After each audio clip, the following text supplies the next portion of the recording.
We are the New York Knicks. I'm back in the New York groove. Well, it's the Knicks. New York. We are the New York Knicks. New York. For this new season we're about to enter, the Knicks taking no shorts, it's like winter. New York, New York. New York be about the Knicks, huh? But the best thing about New York City is K-N-I-C-K-S. Everybody say go New York, go New York, go! Go New York, go New York, go! Hey everybody, welcome to the New York Knicks podcast, episode 640. That's also how many Knicks players are currently injured, if you're keeping track. That's also how many minutes Deuce McBride is now playing a night. And Josh Hart, yes. And Josh Hart. We are in the weirdest Knicks hell of purgatory weirdness of all until guys come back from health. It's been a weird season, Jay. It's been a very, very weird season.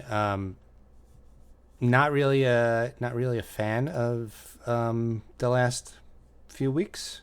It's been such a roller coaster. It went from like the Knicks are pretty good to the Knicks are going to win the championship to I hope the Knicks can stay in the play-in. I mean, if you break it down even more, we started off bad start to the season. We were like 5 games in. We were like, is Randall broken? Mm-hmm. Like, what's going on? Are we screwed with Randall? Then he starts playing well. We have a stretch where we're like, RJ, hey, RJ's awesome. He's finally taking that next step. Then RJ misses some games, has a migraine, forgets how to shoot until he goes to Canada. Then we have the trades. We get OG. Suddenly we're on top of the world, and then bomb after just like shit after shit after shit. So since the last episode, Brunson got injured, which was, on the one hand, Brunson got injured. On the other hand, like it seems like we escaped the worst of it. He was jumping in midair when his knee got injured. It seems like he actually ended up colliding knees, but the thought at the time was it was a non-contact injury, which usually means we're completely screwed. The angle when you're watching the game looked like a non-contact injury, and I'm just like, oh, okay, well, that's season over. Then after like just watching the replay over and over, you see there was a knee-to-knee contact. So it looks like it's just a bruised knee. He's just going to be out a few games. OG looks like he's progressing pretty well. Randall's still up in the air. Well, the latest, actually, Ian Begley, I think, came out and said, if I remember correctly, like, Randall should be back. They think Randall might be back in the next week or so. OG a little after, and Mitch around then also. Like, they all three of them in the next few weeks may be on the court playing for the Knicks, which would be unbelievable. So the Knicks might have 6 or 7 games at actual full strength, which should be good enough to like mesh and ramp up, which would be amazing. It's going to be interesting to get the guys. I mean, like obviously Randall had a whole off season and the first 5 games of the season, and he wasn't coming off this big of an injury and was terrible. Yeah, but I feel like an ankle is different from like your non-shooting shoulder. Yes, absolutely. So I feel like he's not going to come out and like, first of all, his shot shouldn't be off. Like his shot was off in the first few games because he didn't have any lift. Like, right. I don't think his off shoulder is really going to affect that too much. But it's also like, coming off that injury, do you have some fear of contact? Like he's a guy that he like really takes a lot of contact, really physical game. And even if like you can totally do that now, you probably have some hesitancy for a little bit because and that's good to have him wrap up games. I mean, chances are Randall is not going to look amazing coming back and might just be a more limited player for the rest of the season in the playoffs. Like maybe you might get like 20 to 25 minutes. You might want to be prepared to have 20, 25 minutes, and maybe like Precious will still play a lot of minutes. No, I don't think so.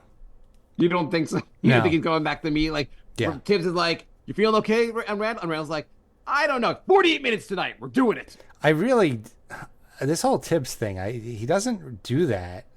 Like, he plays guys a lot of minutes now because there's nobody healthy. There's literally 8 guys unless you want to start going to G League guys like Charlie Brown and Jacob Toppin, like there's only 8 guys there, so they're going to play too many minutes. When the Knicks were at full strength, nobody was in the top 15 in minutes played. By the way, just we are coming off of the Knicks got kind of crushed by the Warriors. Tried to hang with them, did not work out. They had a great win against Philly, and then they what should we call it? And then they lost last night to the Hawks, and kind of disappointingly. That was not a pretty game. No. Oh, not Philly. Sorry, I meant Cleveland. They beat Cleveland. They beat Cleveland, really which fun, was really very fun. nice. Like a terrible start with Brunson getting injured, but then a really fun performance with the Knicks came flat out outplayed Cleveland. The rest of the game. How in their head are the Knicks for Cleveland? Like they stomped them in the playoffs, and then they just played them without 80% of the starting lineup and beat them anyway. In defensive Cleveland, they were missing Donovan Mitchell, and they are a really average team without Mitchell. Well, also in defensive Cleveland, Brunson's injury threw off their rhythm. The now infamous quote from Mobley. Which, in fairness, like I know people are giving Mobley crap for that, and I don't really want to defend Mobley, but like if in the interview, the reporter kind of like led him with that question. you don't have to. I mean, he could just say, no, it didn't throw us off. But they were like, oh, did it throw you off? Did it like, he's like, sure, I guess.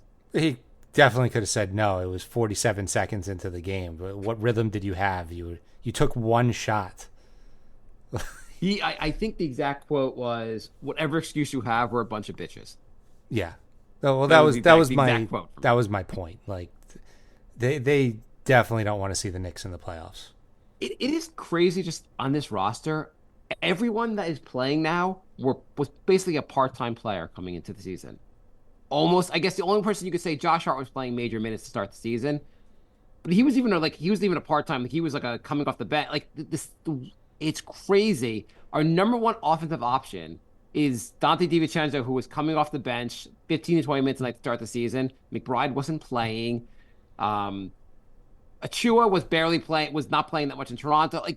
It's absurd, like what we have to work with at the moment. It's really a skeleton crew. The Knicks signed Shake Milton. The shake. So, Jay, have you ever tried the Grimace Shake, or do you know what the Grimace Shake is? I saw some people drinking some Grimace Shake, but I have not tried it. No. I have not tried it. My kids have not tried it, but they know what it is, and apparently it's like a popular among kids or whatever, the younger generation. This thinks the Grimace Shake is cool. Hopefully Shake Milton is as cool as the Grimace Shake. So that might be it for Burks, right? If Shake you'd think Burks was freaking terrible last night, and Shake didn't even come on the floor. Maybe he needed to learn some plays. The two that Tibbs has. Can you learn what Alec Burks is doing? So just jack up shots with no regard to where the basket is or where your teammates are. Burks is playing like he's trying to prove something instead of like playing in the flow of the offense. Which Burks, he needs to stop. He's not. I mean, Taj just, by the way, signed with Detroit for a 10-day contract. So he's no longer in the Knicks world. He signed 10 days with the Knicks. They would have had to sign him the rest of the season. Which, I mean, but Taj looked terrible. Yeah, he looked like previous Taj was good. He looked washed up. Alec Burks was like, "Hold my beer, Taj. I'm going to look even more washed up." He looks so bad. But Burks was playing good in Detroit. Like, I know Detroit stinks, but like he wasn't shooting. He wasn't bricking wide open threes. Like he was shooting around 40%. So I don't know. I'm starting to wonder, was he really looking good in Detroit, or is it because Detroit like, hey, you don't even have to try to play defense here, so you only have to play half the court, and we don't really even care what you do here. Like, we're just going to lose every game. Like, you don't have to put the effort in. Yeah, but he wasn't shooting like this. I mean, maybe he's tired from playing defense. Kind of playing defense. Sort of. He wasn't this bad when he was with the Knicks the first time. This is just like. He has not had a single good game since he's been on the Knicks. I know he's not in the exact role he would be in, but he's been absolute garbage in terms of, yeah. Honestly, if everybody comes back to the playoffs, he probably won't even play anyway. I know. We talked about this before. Yeah. I kind of want to cut him right now. Then you're going to have like Jacob Toppin playing or Charlie Brown. Why do they even have? So the Knicks, I think they have an open. You have to have 14 guys on your roster. I think I think they are like they have to sign someone soon to fill that 14th spot. Yeah. Is there no one in the G League that can get some minutes that you could just sign to another 10-day contract? Like, you don't even play fucking Charlie Brown. You don't play. Maybe you want to develop Jacob Toppin. Maybe you think something is there. But is there anything there with Charlie Brown? Is there anything there with what's his name? Who's the other guy they have? Daquan Jeffries. Yeah. Why? Just find someone in the G League, put them on the roster. Someone that can freaking contribute. Is there no one in the G League that can miss shots as well as Alec Burks can? Yeah, well, it's got to be a big man. Ihart looks terrible, and he's looked terrible for a while. That Achilles is clearly not healed up. Looked terrible. I don't think he looked terrible last night. You thought he looked terrible last night? He's okay. Terrible is maybe a little strong, but he is not. I think that was a little. He had some good plays on defense. He looks nothing like he did a couple weeks ago. He doesn't look. Yes, he's not fully Ihart. This is going to be a tough. I don't know. The rest of the season is going to be tough here because even when guys come back, no one's going to look that great. We're probably going to lose in the first round, and everyone's going to say, "Oh, no excuses, Knicks." You're like, well, everyone's like half dead, but they're on the court. No excuses. You guys did a complete failure. Fire Tibbs, blow it up. Now, if they come back fully healthy a few weeks before the playoffs, they should be rolling by the time the playoffs start. I hope so. First of all, they're in the play-in. This is going to be. I'm sorry to be pessimist, but they're going to the play-in. They're not going to the.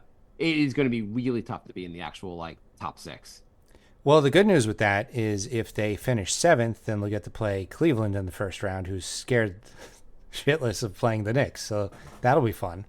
The Knicks will probably end up in the 7th seed. In the play-in, you have 3 games. Basically, you have to win 2. The lower seed has to win 1. I mean, the other lower seed has to win 2. You just have to win 1. Knicks should win the play-in. They're going to be flat out better than the other teams. They might actually play Brooklyn. That'd be funny. Yeah, that'd be really funny. So their path might be Brooklyn, Cleveland, Milwaukee, Boston. I'm cool with that path. That would be fine. Yeah. And whatever. Miami was the plan last year. They went to the finals. Whatever. Yeah. Knicks got to get healthy, though. What do you think of last night's game against the Hawks? I thought it was an abomination. I am just so frustrated at DiVincenzo that he can't carry the entire. How dare you have an off night? How dare you? You were brought in here to be our number 1 option in the middle of March. Come on, DiVincenzo. I mean, honestly, any team missing 80% of their starting lineup is probably losing every game 20 to 30 points. The fact that they beat Cleveland the night before was, and they, for the most part, they've been fairly competitive. They haven't been. Yeah. I mean, Golden State lost by 50 points the other day, and they're, I believe, fully healthy. So Boston crushed them. The Knicks came back. I mean, they were down by 20-something points, came back to tie the game, and then just once they tied the game, they kind of hit a wall. Yeah. But the only thing I didn't get last night was shorthanded. You can't really what are you getting from these games? You can't judge this team really, right? In theory, things you're getting from these games. In theory, when everyone's back, DiVincenzo has really stepped up. He just can do a lot more now than he could earlier in the season. Yeah, and so he really can be your third option on offense, as long as he's not really asked.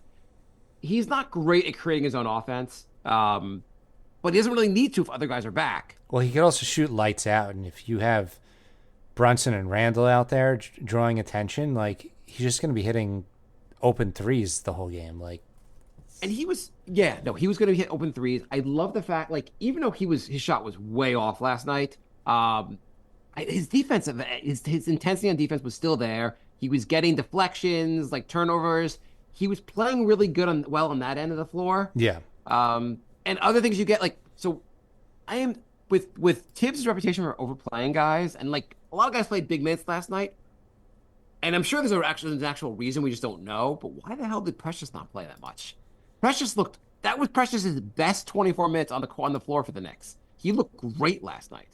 Was a little weird that Yeah, he was. He was, I think, 7 for 7 at one point. Finished the game 7 for 8. He was going to the basket, backing down guys, like great footwork, great like moves around the net. Like his defense was freaking. He was so on defense.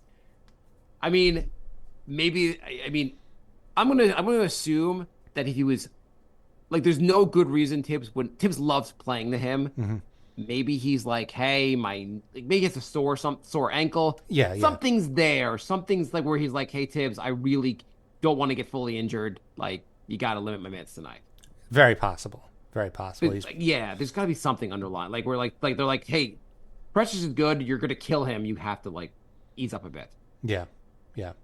Isn't it weird how, like, 38 minutes a game now is like, oh my God, it's grinding him into a pulp. And then you look at box scores from the 90s and like every starter played like 42 minutes. Yeah. Well, I mean, the 90s was easier because everyone was beating each other up on the court. So that was just much easier time to be on the court. Okay, they're allowed to basically foul each other in the 90s and everyone's playing more minutes. But now everyone's minutes have to like go down. Yeah, I don't know. It's weird. But Precious looked awesome. This is the best I see. Like, so if the scenario comes back where Randall can only play 20 to 25 minutes and that's what it is, I am very comfortable having Precious out there for the other minutes. Like, he will fill in really well. Yeah. I mean, the Knicks have legit 2 guys at every position. Yeah. I mean, it's not like, oh my God, this position takes such a huge step back. I mean, McBride is a big step back from Brunson, but McBride has looked really good lately. Yeah, McBride, his defense has been awesome. For a backup point guard, like he's better than a lot of them out there. I mean, he's his contract looks like that is some 4D chess from or whatever you want to call it from Leon Rose. That contract is absurdly good. Yeah. Like, hey, McBride, I know we've barely been playing you and all that. We like you here, just stick around for a few more years. The moment he signs, they're like, ha ha ha ha ha, you're gonna play 40 minutes a night now and look awesome. Yeah, that game. Missed out on that contract. Ha ha ha! I am Leon Rose. He played 47 minutes when against Cleveland when Brunson. Yeah, it would set the record for most minutes by a guy off the bench in the Knicks. Of course, why would anyone ever play 47 minutes if they were coming off the bench in a game? That wouldn't make any sense outside of injury. Yeah. But I can see the Cavaliers were like, hey, we were only prepared for Jalen Brunson. Playing someone else in that position just threw us off entirely. Mike wrote, when Brunson is healthy, he can't possibly play any minutes over Deuce at this point. Deuce has looked pretty good. Yeah, he's been really nice. He's really stepped up. I don't think Ihart's looked as bad as you think he looked. I think he's looked decent. It's just like he doesn't look quite as good as before, but I think he's had some pretty good minutes on defense. He had like a pretty great block in the Cleveland game. It's been all right. I mean, his plus minus has been way worse. His offense he's like, he was scoring in double digits. Now he's having like 5 and 6 point games. Like, he's playing less minutes also. It just seems off. I don't know. I mean, it's like if he plays 5-minute stretches, he doesn't get as into the flow. I don't know. I just feel like he's not as impactful. It's just, I don't know. It's the eye test. I'm not going by any advanced metrics. It just seems like nobody was able to get to the rim for a while, and now it's like not as big of an issue. I think he's looked pretty good. I think the numbers are just so much, like, the defense is so much, when they have to play, when Burks and Bogdanovich are out there, the defense looks atrocious. Yeah, I mean, you can get away with one or the other, but when they're both out there, it's pretty rough. When they're both out there, it's absurd. I mean, like, I get it. They're not good defenders, but like, it really falls off a goddamn cliff. Yeah. Do you want to guess the numbers? I have the stats pulled up for the last 15 games. Do you want to hear about some numbers from the last 15 games? Sure. Or do I? Okay. So, last 15 games, what do you think the opponents are shooting in terms of 3-point percentage against the Knicks? It feels like 75, but I'm going to guess 40. Yeah, 41%. The second worst in the NBA. Only the Jazz have been worse. And the Jazz, by the way, do they have any injuries or just like why are like they're just terrible? But 41% from three. How do you even come close to beating that? I mean, that's like all-star level shooting. And for an entire team to do that every game over the course of 15 games is pretty wild. What do you think their opponents are shooting field goal percentage? I'm going to say, well, they almost had an all-time record, right? So was it 70% through three quarters? That was 70% for three, yes. I'm going to guess 52. 49.9%. Basically 50%, 27th in the NBA. Yeah, Hard to win games. It's hard to win games, basically, when your defense is that goddamn bad. Yeah. Not great. Our email is nyknickspodcast@gmail.com. Jorge writes, writing this while watching the Warriors game, is the worst part of the Burks trade going to be that we're going to trade a first-rounder this summer to get rid of him? Well, luckily, his contract is done after this season. He should not be on the team next year. He's not going to be on the team next year, right? There's no reason Burks will be on the team. They don't, unless there's an injury, they don't need him. I mean, you can just draft two players and play them. There's no way those players can be worse than what Burks is giving you right now. Right. Agreed. What do you think the Knicks' offensive rating? Where do they rank of 30 teams? Where do they rank over the last 30 games? Or the last 15 games. Sorry. Last 15 games. Yeah, where of the 30 teams, where do the Knicks rank? 28th. 18th. Offense hasn't been hasn't been good, but hasn't been horrendous. Okay. What's their defensive rating over the last 15 games? Where do they rank? 24th. 26th. Do you know who? I am not gonna guess who's 27th over the last 15 games. I find this gets a little bit funny. Cleveland. No, the Raptors. I wonder why they're so bad on defense. Interesting. Is there anyone there that's really bad on defense that kind of holds back your entire defense? It's very interesting. I don't know. It's just someone there. I don't know. Must be a coincidence. Yeah. Andrew writes, Leon, draft. What's that? Yeah, please draft somebody this year, Leon. Come on. You have 2 first-round picks. That Dallas pick is looking a little juicy now. You have to freaking use these picks. You cannot. I know the draft's going to happen. Leon's going to be like, what if I trade the Dallas pick for a first-round pick, protected top 28 from 2031? That'll be worth a lot in trading for a superstar. War chest. I mean, like, the only way you get cheap talent in the NBA is through the goddamn draft. Like, and you have a chance. Like, look at what's his name last night? Jalen Johnson looked pretty darn good, right, for the Hawks. Yeah. You know what he is? He's a late first-round pick that they developed. Yep. So Dallas is in 8th right now.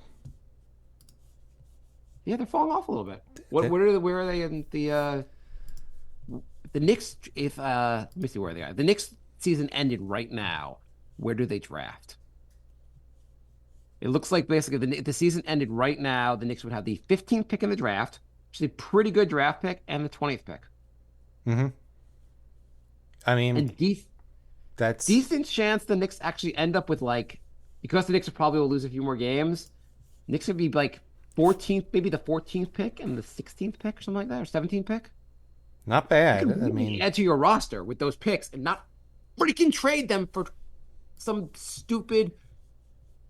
There's no reason. I wasn't there. We only won the number 1 pick in the draft. When he was gone, we had a punt. There's no reason to not draft somebody, because the whole reason you have all these was to make a big trade. You didn't make a big trade.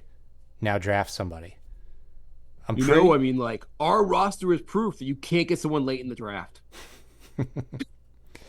Not a single guy here. The entire roster was late in the draft. Was a late first round or second round pick. Not the entire roster basically, besides Randall. Yeah. The entire goddamn roster is a later pick. Yeah. Also, I think there's a pretty good chance that you can draft somebody who might be better than Daquan Jeffries or Charlie Brown. Daniel writes on Facebook, Mark, have you considered putting the Knicks logo where the Jets logo is, i.e., swapping them? LOL. I like that idea.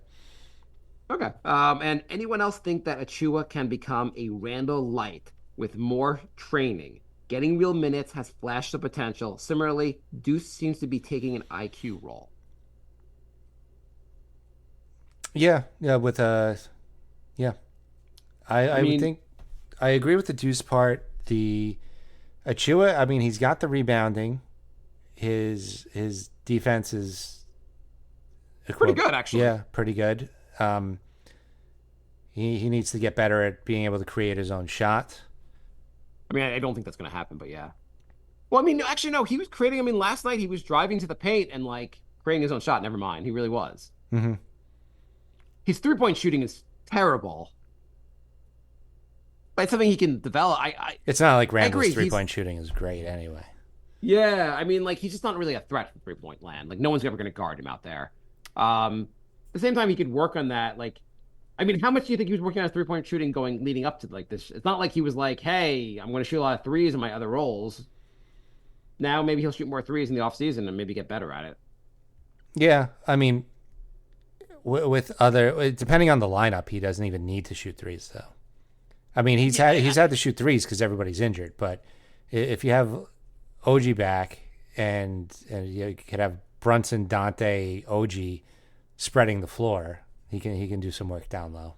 If the Knicks get him on a reasonable contract, I would love to have him back next year. He is the kind of backup power forward you would want. Yeah, absolutely. A guy that could slide into the center position, a guy that can really play defense, like better defense probably than Randall.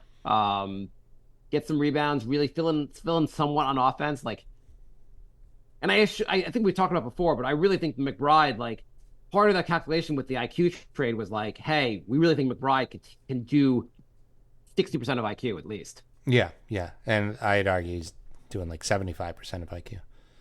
Yeah, I mean, not on offense. IQ, he's not close to where IQ was on offense, but like he's more efficient. He has been more efficient as of late. IQ's playing pretty. His efficiency wasn't terrible. Like, wasn't great. It was a lot improved over the last like year and a half. Yeah. Okay, well, whatever. I mean, if IQ could give you 15 to 20 points a night, McBride's really giving you at least 10 points a night.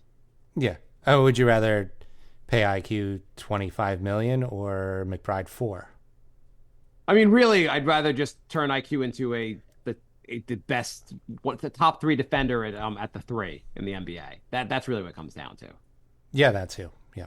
Yeah, I mean, like that. If you were like, hey, I got a guy who can kind of fill in for IQ, and we get one of the best defenders in the NBA, like who may or may never play basketball again because of his elbow, then we should do it. Do you think the Knicks didn't know about the elbow thing going in, right? There's no way they did. I think they did. He was wearing the elbow sleeve the day he came over to New York. He was like wearing it on the plane to New York. I mean, can you like, hey Tibbs, like he's got a thing with his elbow. We might want to limit his minutes. Wait, he can play defense, amazing defense. He's never leaving the court. Cape writes, 5th in the East with a second string team is amazing.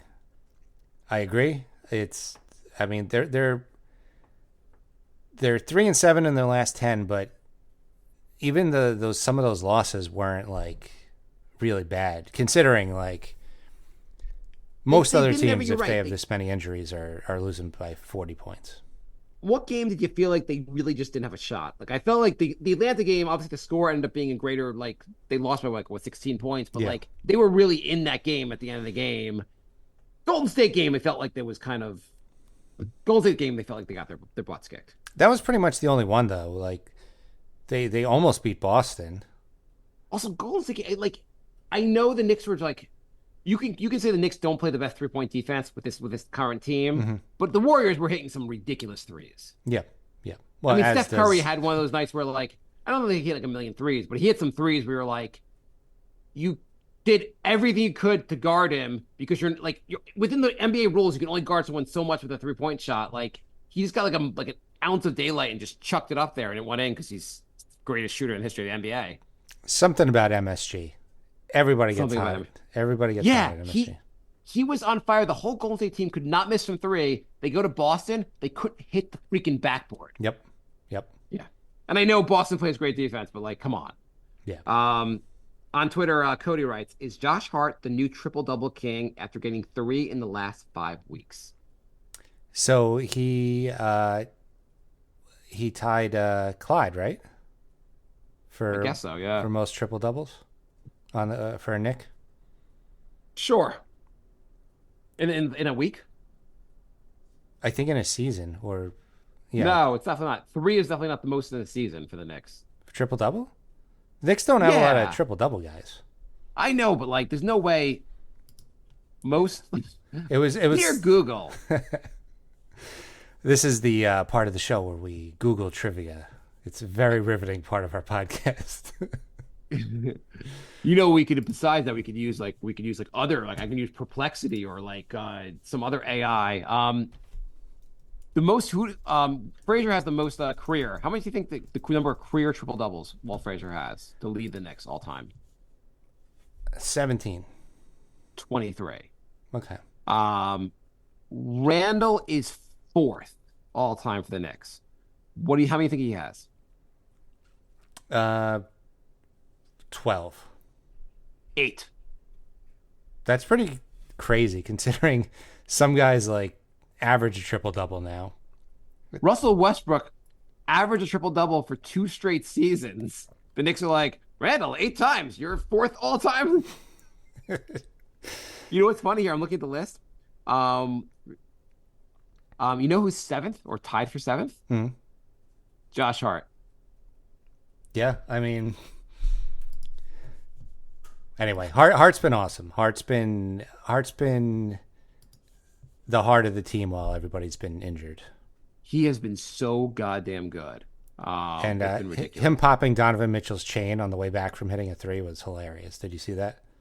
Oh yes, that was awesome. By the way, just to confirm, the Knicks record for most triple doubles in a season is 8. Oh, okay, I was wrong. So, All right. so it was not though. It was not I can't believe how few though. Yeah, it's not a great list. It's Not a great list at all. It's kind of embarrassing. Randall is 4th on that. He had 6 in the 2021 season. okay. The season everybody wanted to trade him.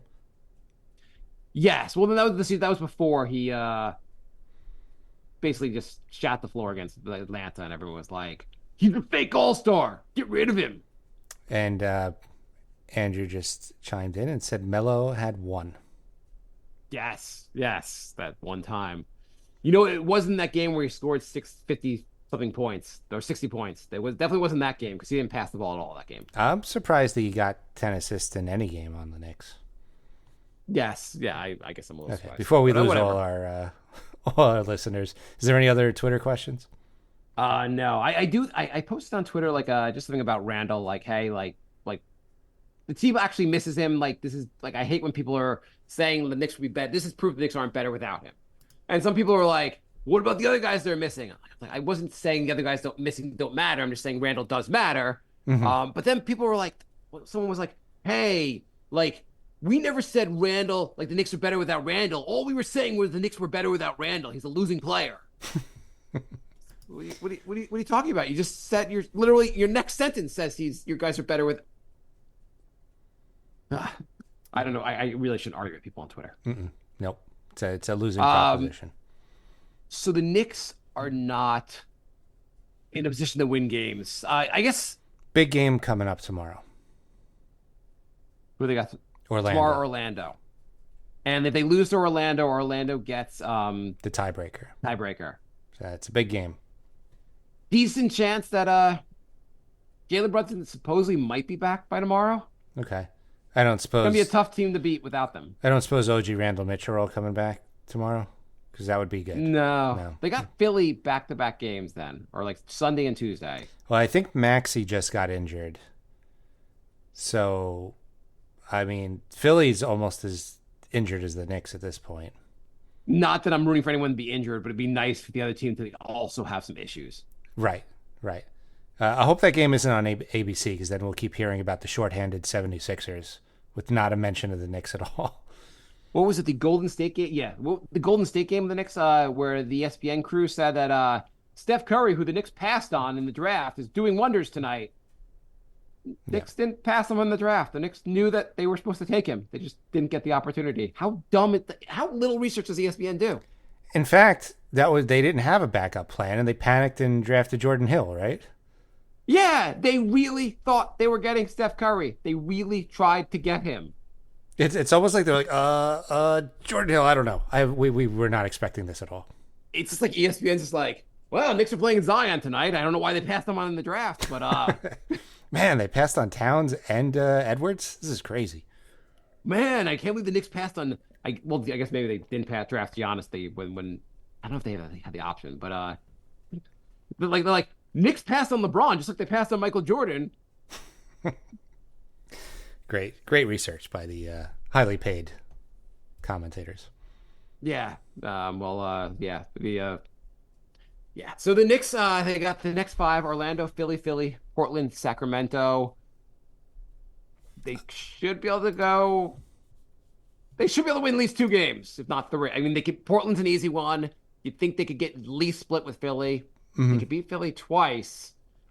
Beat Orlando, go on a little bit of a run.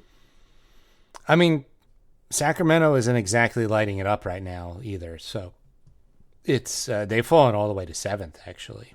So, I mean, I'm not saying like with the Knicks this injured, they should be winning these games, but it's a good time to have this part of the schedule, is what I'm saying.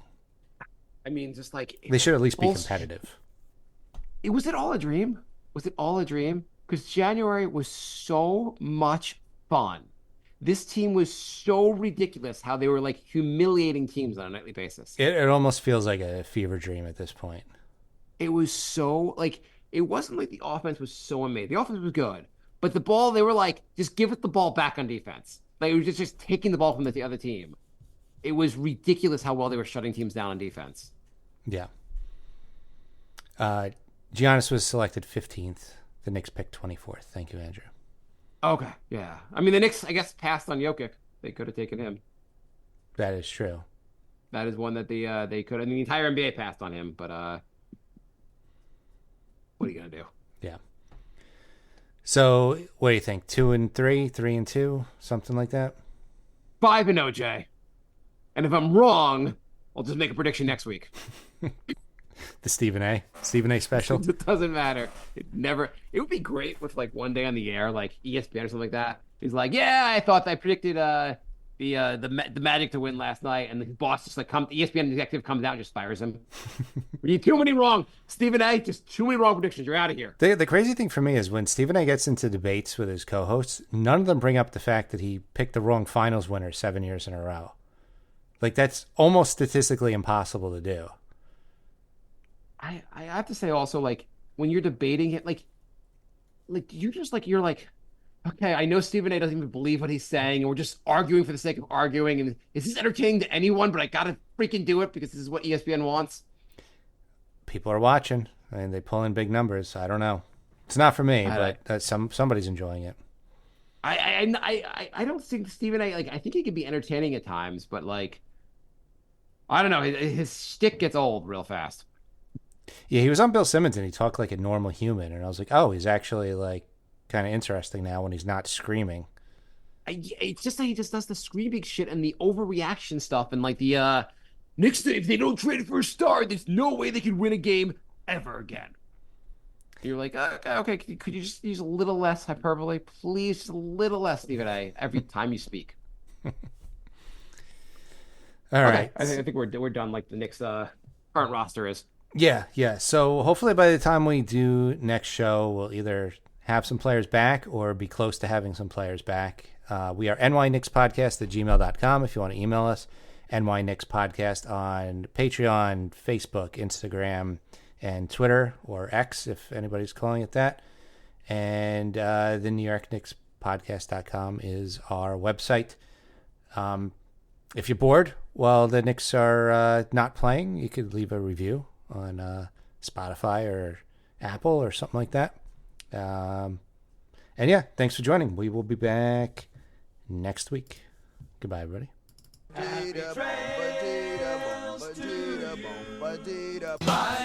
Bye, love. Goodbye.